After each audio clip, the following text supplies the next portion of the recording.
All right, welcome back everyone to our news trading session number 3. Tonight's going to be our inflation number. Is it important? I think it is pretty important in terms of figuring out what's going on in the US right now. So yeah, let's get started with our session here. My name is Vito Ingetto. Hopefully audio is coming through okay. Should be fine from my side. Yeah. Okay. So as a quick disclaimer, any opinion discussed in this webinar or linked to this presentation is provided as a general market commentary and does not constitute investment advice. News trading involves risk due to high volatility. Market reaction to news can be very swift and unpredictable. We're trying to cut down the unpredictable part here tonight, but yeah, it could lead to higher trading risk and delays in order execution. So be very attentive when determining the volume of your transactions and consider all possible risk factors. All right, a little bit about myself. My name is Vito Ingetto, and for those that are new here and haven't attended my previous webinar sessions, and I've been a full-time trader with over 22 years of experience as of 2024. Will be 23 years in a couple of months. And I've also been a professional trading coach and technical analyst since 2007 for, a couple of huge global brokers out there. Anyway, my expertise is in Ichimoku Kinko Hyo techniques, and I've also been invited as a guest speaker at Trading Investing Expo across Australia, Invest Fair in Singapore, as well as the ATAA and the APTA conferences, which is the Australian Technical Analysts Association. All right, so you're going to get your bonuses. Don't worry about that. We'll show you the promo code TWO deposit bonus very soon. And also, you should already have access to a private Telegram channel if you registered through email or have attended our previous news trading sessions. If not, please contact customer service. They'll be more than happy to give you the link to join the Telegram channel. Okay? All right. So this is the code. It's non-farm 2024. Get moving quick. It's going to expire on the 31st of December 2024. You got a 1.5 months to go for this one here. So make sure you use the code when depositing into your Octa trading accounts to W deposit. Okay? W deposit bonus. Okay. All right. As per usual, if you have any questions, feel free to type it in. If we didn't cover any of the stuff, whatever you're trading, let me know in the comments there, and we'll, probably spend a little bit more time looking at the markets here. But yeah, welcome back. Thank you all. Thanks, Emmanuel. Welcome back. Anyway, so we will cover some theories first, of course, for those that are new here and kind of wondering, what is inflation, right? What are we looking at inflation? Why is it so important and stuff like that? But I think the key part here is obviously waiting for the news release, right? Once the news is released, we will be trading live. There are a couple of setups ready to go, hopefully. We didn't see market movement before that.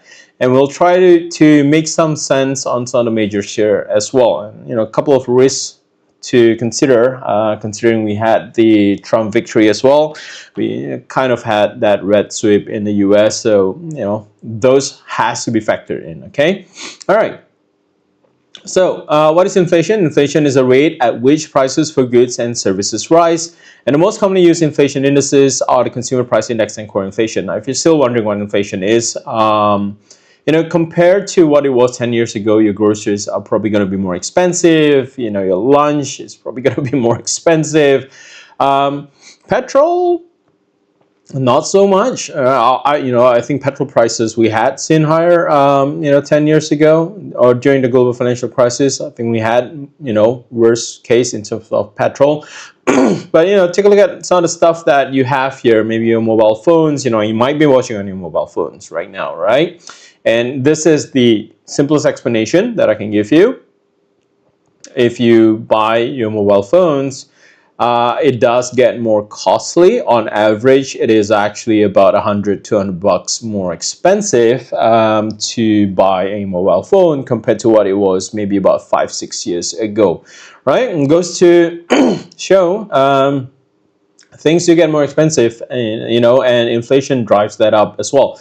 Now, if you take a look at inflation, let me just explain a little bit. When we talk about inflation, what's the target rate and stuff like that. We had that 2 to 3% figures of kind of inflation as a target range. It's not 2 to 3% per year. It's actually the annual growth per year. Okay, so if we take a look at this year, it's about 2.5% right now in the US for the headline inflation. And that's basically the main focus for tonight. It's actually 2.5% that it has gained in the past 12 months. Okay, so it's kind of stacking up all the time. So I don't think anyone can avoid inflation, even if the inflation growth is low at maybe 1%. It is still an increase in prices. Okay, so basically your cash, if you hold cash 10 years ago until now, it's losing value. So this is where we have to get more creative and look at investing, at trading, what to look at, some of the assets to actually counter inflation. Now, that's the whole purpose, right? This is the reason why we are actually looking at the market. This is kind of the fundamental reason why we're trading anyway. Okay, so tonight we're going to be looking at the CPI number, or the Consumer Price Index. It is a critical indicator of pricing pressures in the economy, provides you with a gauge of inflation. And forex traders monitor the CPI because it can lead to changes in monetary policy conducted by the central bank, which can either strengthen or weaken the currency against the rivals in the market. And in particular for the US, if the interest rate doesn't go down and everyone else is cutting interest rates, goes to show that the yield in the US is probably going to go up, and that's the reason why the US dollar is actually strong, right? We could look at that. But if the FOMC, by looking at the inflation number that has been dropping, decided to, okay, let's start cutting rates aggressively, that could lower the US dollar strength, okay? But basically the CPI measures your cost of living. When we talk about the cost of living, it's really more on your basic necessities like food, maybe your shampoo, your soap, whatever, right? It's stuff that you need to kind of live. It's not a want, it's more like a need. Okay, but it basically includes broad range of goods, services purchased by the consumer. It also includes international personal consumption items. So let's say, I have a hobby. I collect fountain pens. I collect, very expensive inks and whatnot. Those are going to be my personal consumption. If I import it from overseas, I'm going to be, that's going to be included in the CPI as well. So any imports is going to be included for that as well.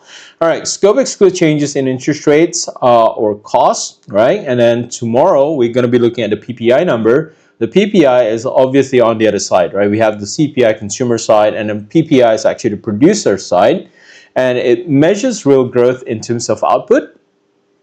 It also includes items produced for personal consumption. It does not include imports, and encompasses services with prices, including an interest rate component. So it makes things a little bit different.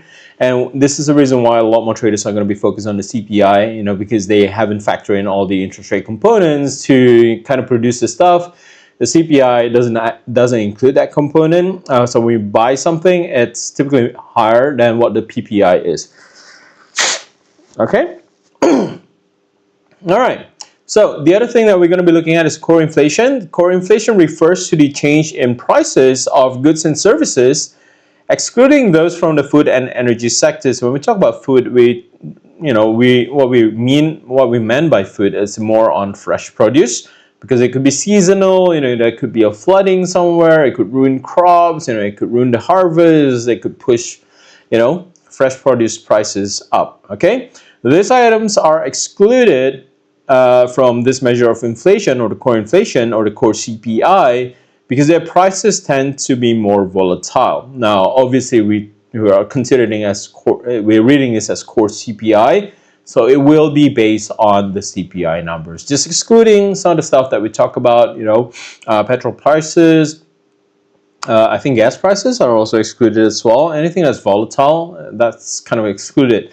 So when we talk about the central banks, they really look at the core inflation number rather than the headline inflation number. But hey, everyone, we are consumers, we're traders, we react to everything. So if the CPI is high, and we'll just flock into that. Okay, typically an indication to this is that if the core inflation continues to go up, the core inflation doesn't go down, then the headline inflation could actually go up again because the underlying prices, maintains its high price. Okay, all right. So we're pretty early. We're 10 minutes in. We covered the theory. So I'm going to talk a little bit about the expectations for tonight. Headline inflation number, or the CPI year on year. All right, the one at the very bottom. Previously is at 2.4%. We are expecting this to go up to 2.6%. I'll show you the breakdowns in a minute. But yeah, that's basically the main focus. I think market is expecting that inflation could actually be a little bit higher, and this is our main focus right now. 2.4 to 2.6, if it's as per consensus, right now the US dollar has been driven up by the Trump's victory, okay? We did talk about this in the outlook, all about this political stuff, red sweep, whatnot, the Congress, the Senate, Republicans have more control of it. That way, right now, the current situation is actually the most bullish scenario for the US dollar, because Trump is going to introduce some fiscal policies that is a little bit confusing in terms of what he's saying, right? So he's trying to, cut tax from 21% to 15%, right? So that's basically a stimulus package to a lot of corporates, right? A lot of corporations are going to be looking at that and say, hey, we're going to be paying less tax, maybe we should spend more. One of the key things with that is it could actually drive inflation up, okay? The other thing is, Trump is also going to be placing tariffs on imports. That could push the US dollar up. So we are in a situation where the fiscal policy that's, being promised by the Trump administration is it's more bullish for the US dollar. And on the other side, we're looking at inflation coming down. We're looking at the FOMC starting to cut interest rates. And this causes a little bit of a dilemma, okay? And this is why Trump is actually kind of saying he wants to have more control in terms of what the FOMC can do. And in fact, what they're basically trying to say is they're trying to make the Fed less independent by asking for presidential approval before cutting or hiking interest rates. Now, as I say, the fiscal policy that we're looking at here is a little bit more on the stimulus side. It could push inflation up. And this is the opposite of what the FOMC is trying to do right now. FOMC is trying to reduce interest rate, but with the Trump victory, I think the next meeting, the FOMC will probably have to consider that, if he goes into office and kind of enact all his fiscal policy, it could actually drive inflation up. So right now, the meeting on December here, in terms of whether or not we're going to be looking at a rate cut of 25 basis points, I think market about 75% is still pricing in for that rate cut in December. However, the consideration here is that if the fiscal policy goes ahead, and it's actually not that hard because they have Senate majority and House majority, for Republicans, it could get approved easily. It could actually drive inflation in the long run. So this is some concern that we're looking at, and this is the reason why the Trump victory is pushing the US dollar up, because market is anticipating when the fiscal policy kicks in, it'll be harder for the FOMC to cut interest rate because they have to balance out, what is the stimulus going to be for the economy. And what's weird here is Trump is trying to introduce all this stimulus. At the same time, he promises to lower interest rates. Kind of, there's a little bit of an imbalance going on here. So we'll see how this develops. I think we're going to be looking at, frictions between the government and the Fed in terms of how they're going to go ahead. So this is the reason why, we're looking at this number post-Trump victory before the December meeting for the FOMC to kind of figure out whether or not we're going to be looking at a 25 basis points cut. So it's actually not that hard. Now, the core inflation is actually at 3.3%. If you take a look at the consensus and the forecast, it is expected to remain stable. What could be the bullish scenario for the US dollar would be if we have the year-on-year CPI at 2.6% and the core inflation above 3.3%. If the core inflation ticks up to 3.4%, then yeah, we would actually see more dollar strength, especially with the headline inflation number or the CPI year-on-year. If we see a figure that's above 2.6%, that could actually be very bullish for the US dollar, because then everyone is starting to factor in, okay, inflation is not really coming down, it's starting to pick up again, and Trump victory could change a lot of stuff, right? So let me just jump in onto the previous numbers here. If we take a look at the inflation rate here, obviously you can see how it has been dropping very significantly. 3.5 in March all the way down, it has been constantly dropping. We haven't seen an uptick yet for the inflation number. So since March, we have seen inflation go down from 3.4% to 2.4%.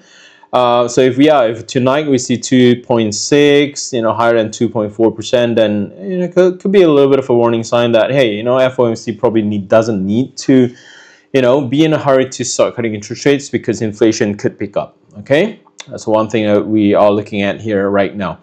Okay, all right.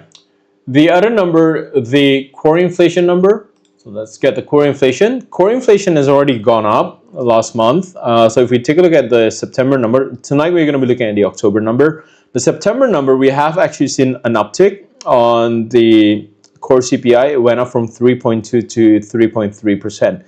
So we'll see what the trend is. If we get a higher number, then obviously it's going to be a hotter inflation condition there in the US. All right, and that could probably put a pause on the FOMC interest rate cut that's currently ongoing, and market is currently pricing in for that 25 basis points cut in December. So we'll see what happens. But yeah, it'll be very interesting to see what the number is tonight. Okay, all right. So let's go back. Let me just love you from Abu Dhabi. Love you as well. Thanks for joining us from Abu Dhabi. Abu Dhabi right now would be about 6 p.m. I would guess. All right. So CPI move prediction. This is basically what we're looking at. In all honesty, let's be prepared for a higher inflation number. That would be one scenario. So the other scenario is if we do get a lower inflation number, obviously the dollar strength right now, it's the US dollar is kind of rallying up on the back of Trump victory. So we have to put that into perspective. If you see the inflation number go down and you try to short the US dollar, or you try to buy the Euro USD or the Pound USD, you have to factor in that you are going against the current trend, you're going against the current momentum in the market for a bullish US dollar. So ideally, to make things easier for us, if we get a number that is as per consensus or higher, it would actually be an easier trade. If we have a lower number, it's actually going to be a little bit more on the difficult side. Okay, we have to look at some of the key levels to kind of weigh in everything. How about Fed concern on the job market? When inflation is, when inflation goes up and the job market is still not in a good condition. Yeah, see, the thing is with the job market, I'll be honest with you, the labor market, it's not that bad, right? It's actually under control. The unemployment rate about 4%, that's a little bit of a warning sign that, the FOMC probably need to loosen up a little bit, and they've cut 75 basis points. That's already, it is actually pretty enough. It's actually good enough, right? If we get that extra 25 basis points, they might do that in December, and then they might pause maybe until about May or June. The labor market is actually surprisingly strong. So there was a little bit of a panic back in August during the Jackson Hole Symposium. But right now, in terms of the labor market, is actually not that bad. I'll just be honest with you. Okay. Flight to the moon. Yeah, hopefully we're getting a lot of all-time highs on a lot of stuff, right? If you guys have been trading the crypto market, and it's not just Bitcoin, there's a lot of stuff there. And if you're a crypto enthusiast, take a look at peanut price. It was basically just launched about 3 days ago on the public exchange, but yeah, it has gone up significantly. I think we're looking at 1,000% gain. All right, so let's just jump into the market here. A couple of stuff that we are keeping an eye out on. I think for the pound USD, we do have a range bound market condition. Take a look at the volumes here, pretty stable, right? We're looking at a little bit of a range bound market condition here. I could take that low there, but it's more than enough to take a look at the current range here and just focus on this. Or you can do this on the 50 minutes time frame if you want to, but it will be about the same range. This is a good enough range, to be honest with you. Right, so yeah, do we get a buy stop for this one here? Yes, you do get your buy stop. What's the high here? 58. I give it a little bit more room, right? About 65. That's going to be a buy stop for pound USD. Price is actually within the range, so I think this is an okay trade. Sell stop 1.2725. Yeah, about there. 1.2725. We'll get the stop loss later on, but yeah, 1.2725. That was a good bounce from this morning when the market opens. Right on the top there, we got 1.2765. The pound USD, we can deploy the straddle strategy, okay? The Euro USD, this one here is a little bit unique, right? Because if you take a look at the hourly time frame, it's actually not within the range. So again, I like it if the US dollar kind of strengthens. If we do have a higher number, then we can place a sell stop. It's slightly below 1.06, right? So you might want to give it a little bit more room, about 1.0580. I think it should be enough for a sell stop. Buy stop wise, this is where I'm a little bit conflicted, right? Because I can place a sell stop, a buy stop here, but if you take a look at this, just the past hour market has been climbing up. So you can do that at 1.0650, or you can go a little bit higher at 1.06, 1.0660, right? Or 65. You can do that there if you want. All right, just about there. You can kind of straddle it, but with this scenario here, I much prefer we see a break to the downside. Likewise with the pound USD, because if we kind of zoom out a little bit, how this is pausing after a huge drop, we actually want to see further push to the downside here, and I think the hourly momentum is kind of building up for that. The dollar yen, I would avoid the dollar yen because it kind of treads around the 155 level. So breakout wise, I don't see a lot of orders being triggered. Aussie USD, again, I much prefer a break to the downside, so we'll see what happens. I would do the sell stop about 65, give it a little bit more room, maybe about 65.10, right? That's about it for the Aussie USD.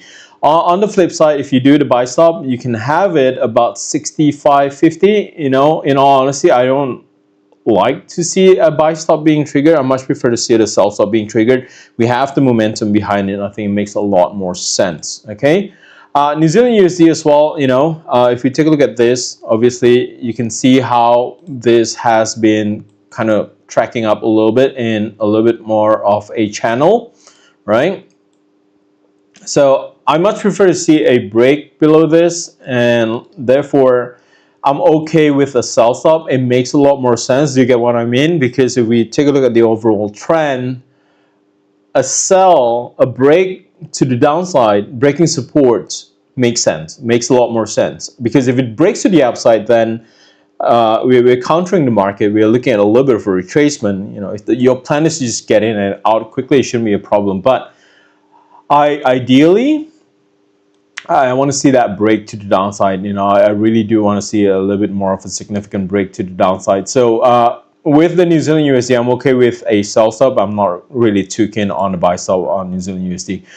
Gold prices as well. If you take a look at gold prices, you can see the trend there. Don't really want to go against whatever it is. But yeah, again, if inflation is a huge surprise, you might actually see the other thing that goes on with gold. Because right now, gold prices, there was actually more certainty in terms of the election results. So if there's a higher inflation number, it could actually drive gold up a little bit. So this one here, I'm a little bit contested. And considering where we are right now, about 2,600, this is probably not a level I would be trading right now. Okay, but if you do want to do your sell stop or the buy stop setup on your gold, you can do this on the smaller range if you want to, but if you want to be a little bit safer, then you need that bigger range there. Between 2,620 to about 2,593, that would be the okay range, okay, for gold. But yeah, take a look at this here. We did have this one breaking lower, so borderline, right? It's borderline. We had that closed yesterday, so I think it's a little bit too early to call this a change of character as of yet. Price could still bounce off support, so yeah, just be mindful on that. We're looking at volumes dropping down as well today, so I think everyone is waiting for that inflation number. Okay. All right, Nasdaq. We'll wait for Nasdaq. I think it's not going to be too late to trade it, and look at the current condition on the US 30, at the Dow Jones and the Nasdaq here. It's, you know, we're not really in that range bound market condition to kind of straddle the market there. Okay. Yeah, stock market is obviously not open yet, so don't worry about it. Yen crosses, don't touch yen crosses. Right. This is not for us to trade. The dollar Canadian, this one here is a little bit more on the ascending triangle that we are kind of looking at. But yeah, ideally, I much prefer to see a break to the upside. However, if we kind of zoom out a little bit, you can see that butterfly pattern being formed. I think there's a little bit of a harmonic patterns with the dollar Canadian. So if it fails at 1.4, it could actually drop significantly as well. So yeah, if you try to go long on the dollar Canadian, make sure you know your limit on the dollar Canadian. Dollar Swiss, this one here is okay for a straddle, right? You can do a sell stop just below 88. All right, this is not showing up. Let me just change that. All right, let's see. There we go. All right. So if you want to have your sell stop about 88 on the dollar Swiss, for the buy stop for this one here, you want to have it above 88.40. So about 88.50. It is about 50 pips of gap between the dollars, between the buy stop and the sell stop here. For dollar Swiss, I think it's a pretty high distance here. Okay. All right. Everyone's probably going to be asking about this anyway, so we got time. We got 2 minutes. Yeah, let's take a look at Bitcoin. You might see a little bit of a breakout on Bitcoin here, but I think the key level is 90,000. So if you want to buy that breakout, you know, just, you know, have your buy stop a little bit higher there. Okay, it's a little bit higher. You know, you probably want to have that break above 90,000 if you want to do your buy stop.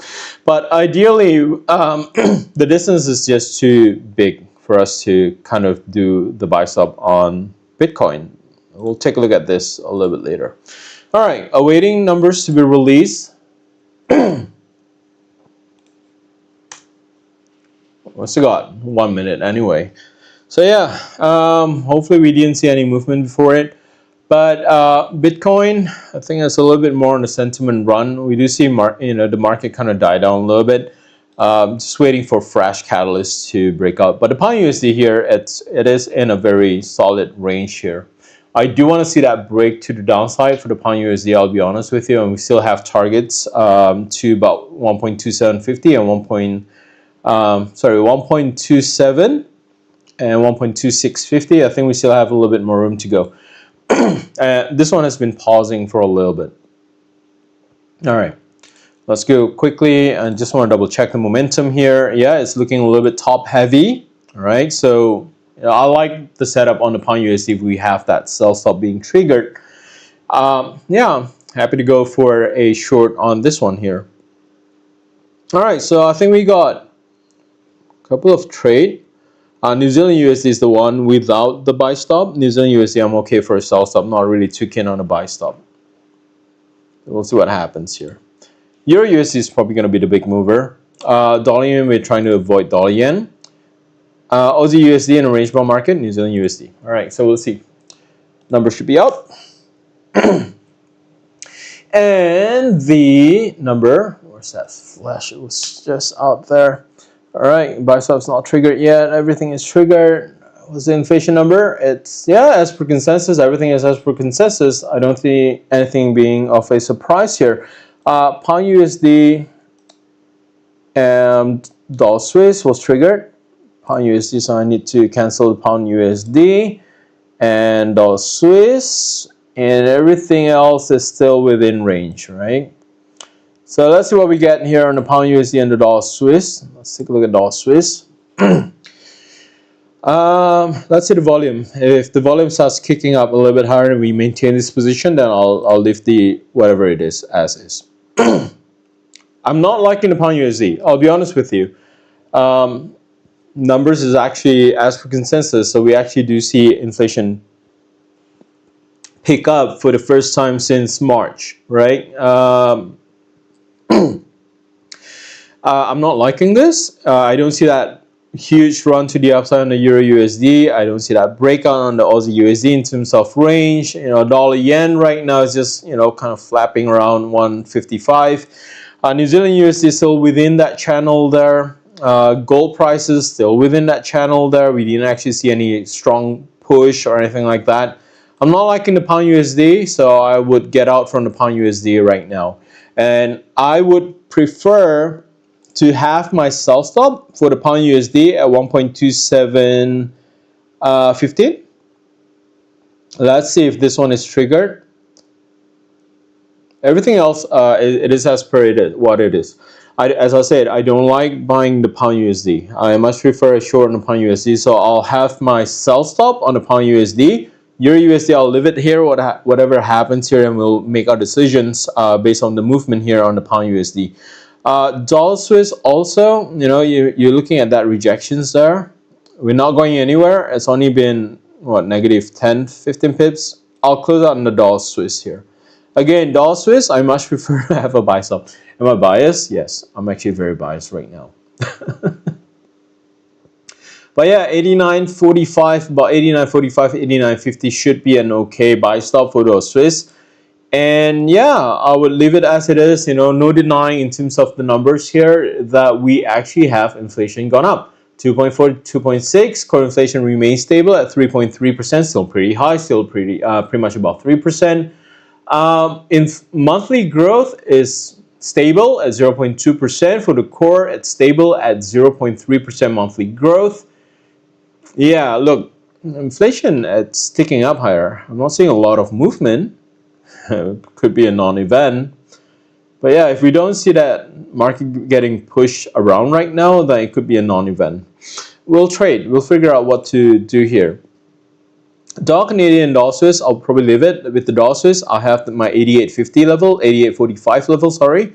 Dollar Canadian, I will leave it. Probably not going to be touching dollar Canadian. NASDAQ, again, we don't see a lot of movement. US 30, we don't see a lot of movement. Bitcoin, also not a lot of movement. All the yen crosses are pretty much stable as it is, okay? I don't know if this is good. We had a pretty busy week last week, so I think a lot of, you know, the positioning in the market is pretty much done for in terms of November. Yeah, I just don't see, you know, I know the buy stop was triggered just now, but, you know, we want to get out as quickly as we can because the number doesn't match up.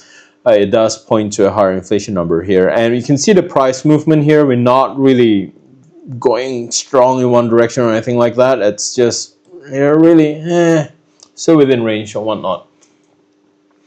Morning, Sharks. How are you? Aussie USD still within the range. We haven't had our buy stop, sell stop being triggered for the Aussie USD. I would maintain the Euro USD range on the Aussie USD. Pound USD, I'm a little bit biased, as I said. You know, I prefer a short on Pound USD. I prefer a sell stop on the New Zealand USD. Again, so we're not going anywhere. Even for gold, that's stuck. It's good, right? We have stability in the market. It's not good if we're doing it live because we don't see the volatility for us to be excited and take opportunity out of this. But yeah, not seeing a lot of movement here. Aussie USD is trying to push up a little bit higher. Am I liking this? 65.50. Yeah, look, I'll be honest with you. I don't, Aussie USD might be okay because it's 65.50, 65.10. But we just don't have the driver. We don't have enough reason, right, fundamentally or technically, to kind of buy all these currencies, especially from a technical standpoint. It's really hard. Let me just bring out the details here, but we'll leave the orders there. So this is the pound USD. It sure did hit that 161.8%. If you can't see it there, we actually hit 161.8% this morning. Short positions, we did our webinars on Tuesday yesterday. We had a couple of short positions. This one here, please get out from your short positions. It has been as per plan. We did nab a good amount in the market. We got about, let me just get rid of this one here. We got about 70 pips, should be enough, right? Kind of stay out of the pound USD. But yeah, if you take a look at the momentum here, RSI testing 40, still below 50, never exceeded 60 yet. It's too early to call this as potential bounce. And if we take a look at the volumes here, I think the concern is with the volumes.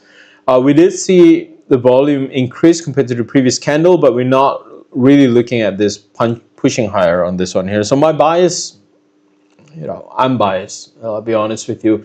When did you ever hear me say I'm biased? In the past 2 years, we've been doing our news trading session. I am biased at this point in time. I just don't see any reason to start picking up the pound USD nor the euro USD. Okay. But yeah, if you take a look at the stochastics, just waiting for this to turn around, it could actually fail. I just don't see enough bullish signs at this point in time. The euro USD is climbing up a little bit higher. But yeah, has it been triggered yet? I don't think. The euro USD has been triggered, so within range. Not really too much of a concern at this point in time. And let's take a look at the Ichimoku cloud and whatnot. We're testing resistance right now. We have the R1 at 1.0650, 1.0660. Yeah, let me just cancel the buy stop on the euro USD. Yeah, it is beyond that, but just in case, I would actually cancel out my euro USD buy stop. I just don't see a reason, good enough reason to go long the euro or the pound at this point in time. So below the Ichimoku cloud, potential resistance, RSI could be stuck at around 60. Volume wise, I think we see a little bit of an increase in volume, but we don't see that price movement there. So let's see what happens here about resistance 1, around resistance 1, 1.0660, whether or not it actually breaks above that level. But yeah, I doubt it. It could be hard for it to actually break above that level there. And euro fundamentally is not in a good state politically. Germany has to call a snap election at this point in time. If tariffs are introduced, it could put, it could make the euro economy more of the weaker economy compared to the UK or the US. And I'll be honest with you, I like to see the euro going to 1.05. A lot of analysts out there are projecting in 2025 we might actually see a move below parity, maybe 95 cents on the euro. We'll see. I just don't see enough drivers at this point in time. Dollar yen, as I said, I kind of stay clear on dollar yen at this point in time. Might be due for a little bit of a correction there. We have that lid at 155, very hard to break. All right. Dollar index is dropping down a little bit, but if we take a look at the movement on the early time frame, overall it's still above the Ichimoku cloud. You can see how strong that trend is on the dollar index. It's really hard to argue against current positioning. We would see less liquidity market in November and December, right? Because this year's election will be still full liquidity market until the next year. Seasonally, around Thanksgiving, we might see market goes down a little bit. Liquidity thin doesn't mean volatility goes down with it. I don't mind an illiquid market as long as the volatility stays. With the election, we just had the U.S. election and whatnot. Are people going to be on standby looking to position themselves? Could be, but low liquidity doesn't mean much, right? It just basically means less market traders are looking at the market. It could be beneficial if we look at it from a technical perspective, because then we don't actually have that tug of war between buyers and sellers. It could actually go more one directional. So I welcome that, right? So no big deal at all. We're here as a trader anyway. We're not really as more of an investing mindset or anything like that. But yeah, pretty stable. Even Nasdaq is pretty stable, right? I don't see a lot of price movement here on Nasdaq. Where you see that breakout here on Nasdaq, US 30 starting to pick up, right? Yields, definitely want to look at yields. Let's see how yield goes. Still pretty high for yield, and if we take a look at this one here, it might actually get well supported about 4.35%. Price could, yield could actually bounce off that. 2-year yield, it's kind of testing support at this point in time, but still about 4%, and it's still pretty high. So you could still push the dollar up. All right, let's look at the positioning here. What do we have? Pound USD, I just don't see. We're 10 minutes in, right? If the market wants to move right now, it would have moved. I'm just not looking at this. I think everyone is looking at this and trying to weigh in what the market is going to be doing. FOMC, what's the CME numbers here? Let me load it up. I'm curious because I haven't checked this for today. But yeah, if you guys have anything else that you guys want me to take a look at, I'm not looking at a lot of price actions here. All right, CME numbers are actually pretty interesting. This is the current number. Obviously, this is not updated yet because the US market is not open yet. But you can take a look at the numbers here. About 70% are still anticipating at 25 basis points. 31.2% is expecting no change, right? It has actually gone down. If we take a look at the number yesterday, it was actually higher, 41.3%. But yeah, I think heading into that 18th of December meeting, I think we're going to see the CME Fed watch still kind of even out a little bit, maybe about 50-50 here. But yeah, you can see what's going on. I think a lot of people are again focused on what could happen in the US economy because the Fed doesn't react to the now. Okay, the Fed does not think about the now. What they're thinking in terms of making their decisions is what could happen in 6 months, what could happen if Trump goes up, runs the office, once his inauguration is done, which is in January. If it takes office in January, what could happen, right? So that's basically the consideration that the FOMC has to do on the 18th of December meeting there. But yeah. Let's check back. Pound USD still not looking at a lot of price action. I'm still happy with my short sell stop, a little bit lower. That would be a break below 1.06 anyway. Dollar yen, we could actually do a limit order on dollar yen, right? We'll see what happens here. Can it push a little bit lower? I think this one might push a little bit lower. Let's bring out the details on the dollar yen. I'm actually looking for new positions on the dollar yen, so I'll be a little bit more on the buy side here. So here's the projections that we have on the dollar yen. We haven't touched 1.272 anyway. R1, we did touch R1, 155.20, 25, about there. We consider that kind of to be a limit on the 155. I think a lot more stops are going to be placed above that level. And people might look at this as a buy on the dip scenario. People might look at this and start picking it up about 154, closer to 154 level. Pivot is actually 154.30. I would like to see the dollar yen touch the Ichimoku cloud. So for the dollar yen, I would actually prefer to do a limit, right? I would prefer to do a buy limit about 154. 154.25. That would be my buy limit on this one here.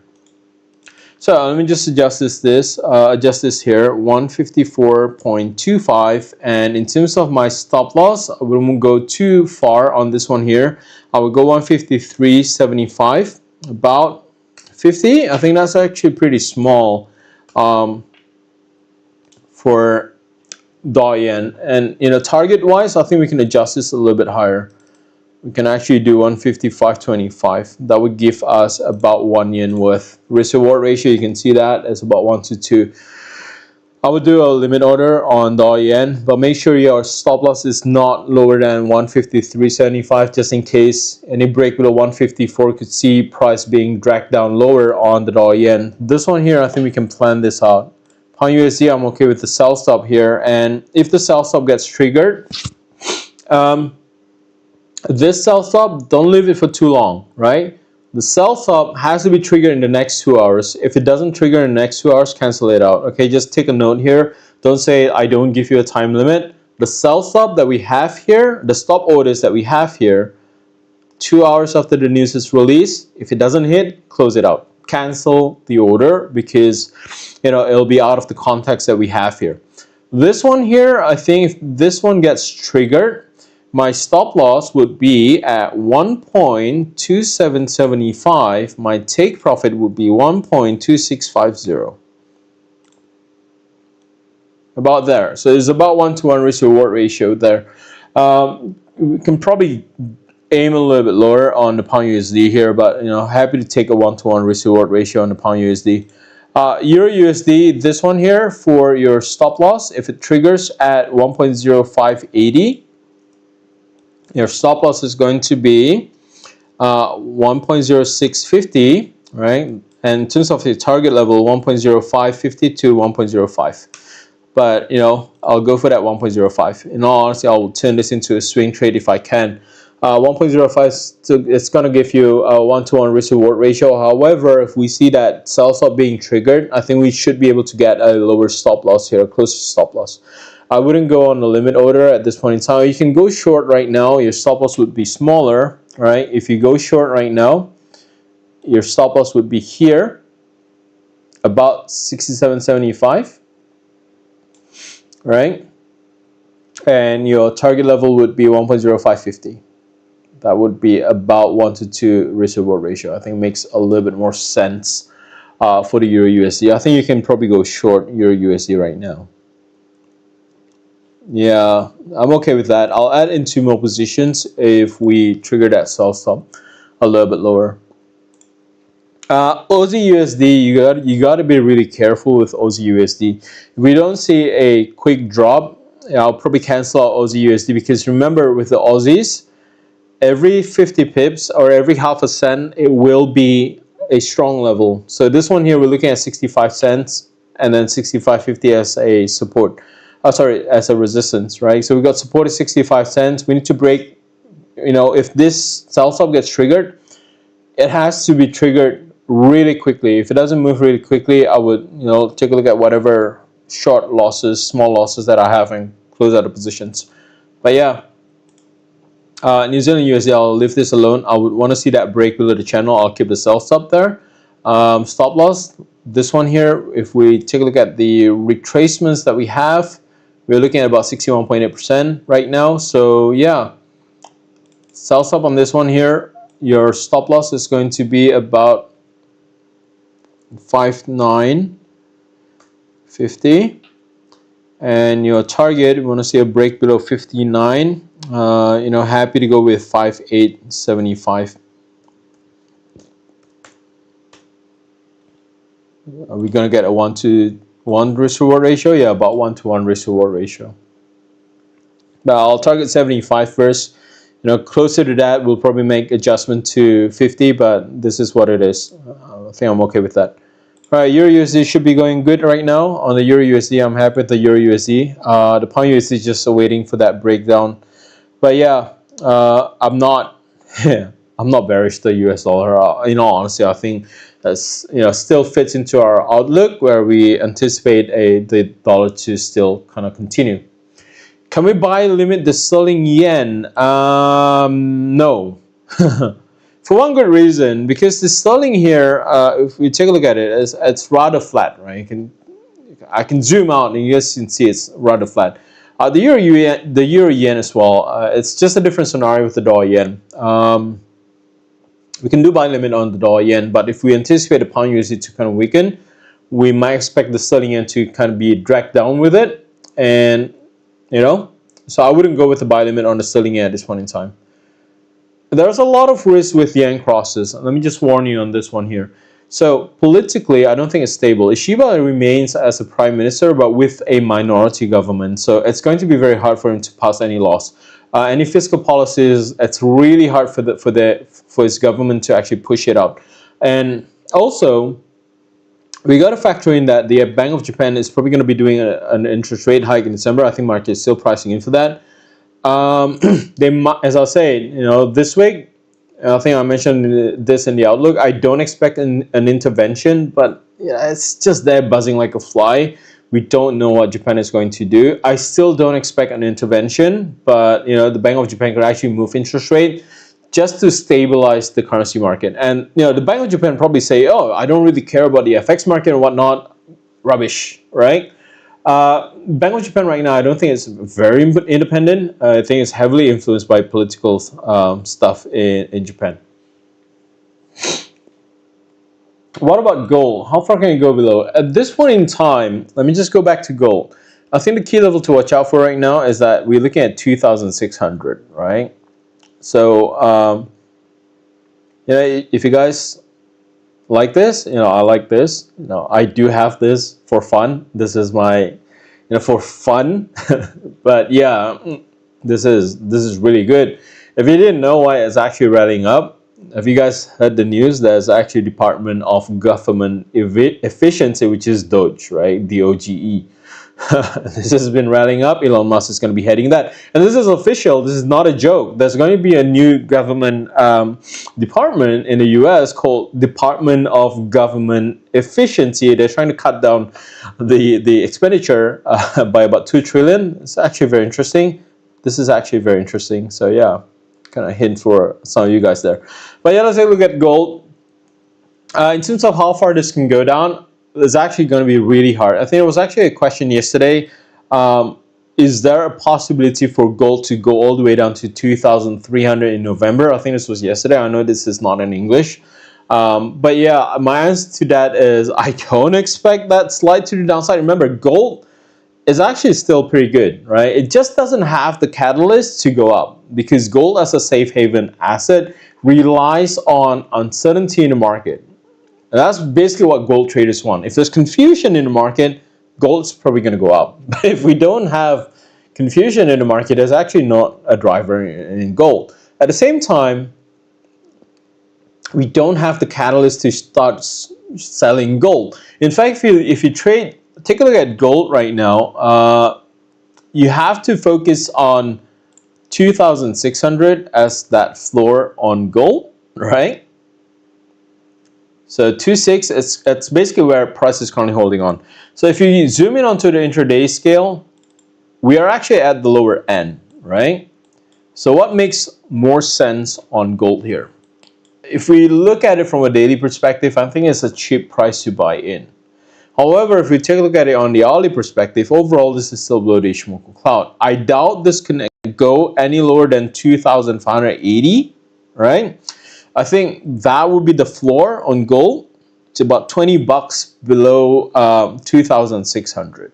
But I think it's likely going to be stuck at 2,600. So that would be a concern. If you want to go short on gold right now, you can go short, but we don't have a definite top yet, right? So if you go short right now, trying to kind of cap your losses, just know that the price reaction just now went through that high earlier, so we need to have our stop loss a little bit higher, about 2,628. That's about 15 bucks. Unless you're trying to aim for 2,585, aiming for 2,600 is going to give you less than 1-to-1 risk reward ratio. So just be mindful of that. This is stuck. I don't have a lot of expectations for this one to actually move the market. A lot of people are actually kind of shifting their investment somewhere else. Obviously, this is nice, right? Why buy gold when this is running up like crazy?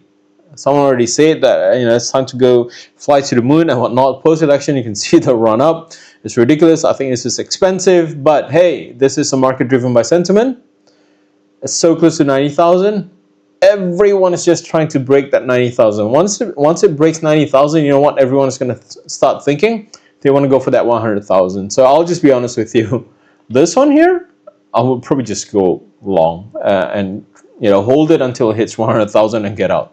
But yeah, we're so close to that level. And if you're wondering about this one here, aiming for $1. I think a lot of traders are going to be aiming for that $1. Okay. All right. Thank you. All right.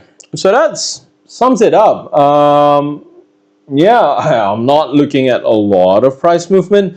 I'm okay with the buy limit on the dollar yen. Euro USD right now, again, I much prefer to have the sell stop here. We had a sell position. Just make sure your stop losses are tight on this one here, 1.0675. That's a limit on how far I would take the Euro USD, how far I would tolerate it if it runs up. Otherwise, sell stop 1.0580 is still on. And your stop loss, if there's a trigger at 1.0580, your stop loss is going to be at 1.0650, 2 hours. That's your limit. All the buy stops that we have here, 2 hours, right? If it doesn't get into that, if it doesn't trigger in the next 2 hours, please close it out. It's not worth it. You're opening up yourself to a lot more risk if we don't see that volatility in the market as it is, okay? Pound USD, I much prefer to buy sell stop. Aussie USD, we have the buy stop and the sell stop. This one here is a little bit stable. New Zealand USD, I much prefer sell stop. No point for me to start going long on New Zealand USD. Gold, I expect this to be stable. I don't expect a lot of movement on gold. Dollar Canadian, not that interesting. I'll be honest with you. Dollar Swiss, I'm okay with the buy stop at 88.50. All right, that's pretty much it. The stock market is likely going to be quiet, right? You know why? And the reason why stock market, if we take a look at the movement in the stock market, kind of died down a little bit, right? We had that euphoria. Everyone's just buying it. I think the Nasdaq is obviously waiting for the Nvidia earnings, number one. Number two, the yield is pushing up. The US dollar is gaining strength.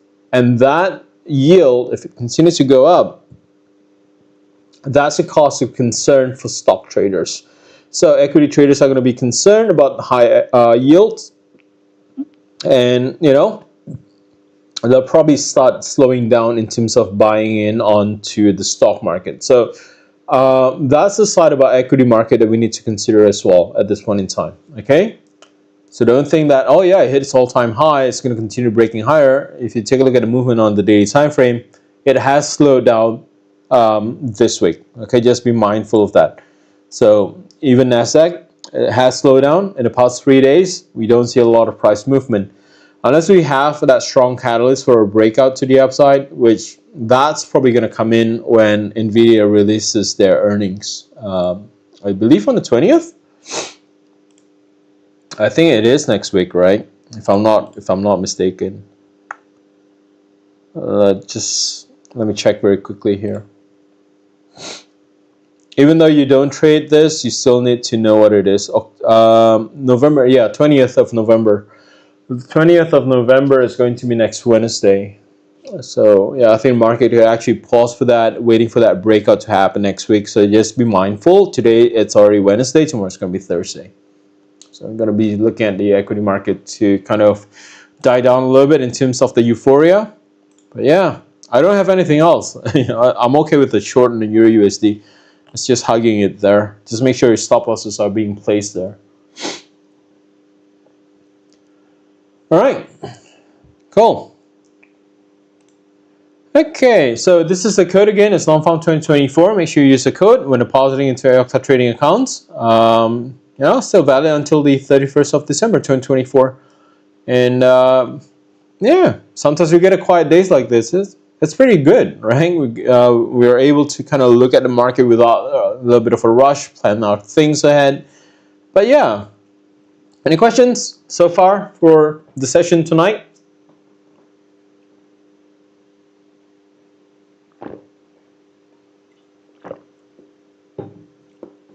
Doge, Tron, Solana. Solana is not for fun. You can actually use that more for a transactional reason. But yeah, I like Doge, right? And the sentiment is going wild right now. It's very interesting how Trump kind of realized the new department, government agency. It's really funny how they name it, and Elon is going to be leading that, and it's not a joke, it's actually official. All right, no questions? Good. All right, then let's wrap it up for tonight, and thanks for joining us for November's news trading session. This is going to be the end for this month. I'll see you guys next month in December for our news trading session. It'll be very interesting to see how things develop, especially with the expectation for the FOMC rate cut happening on the 18th of December 2024. Good luck with your trades, and I'll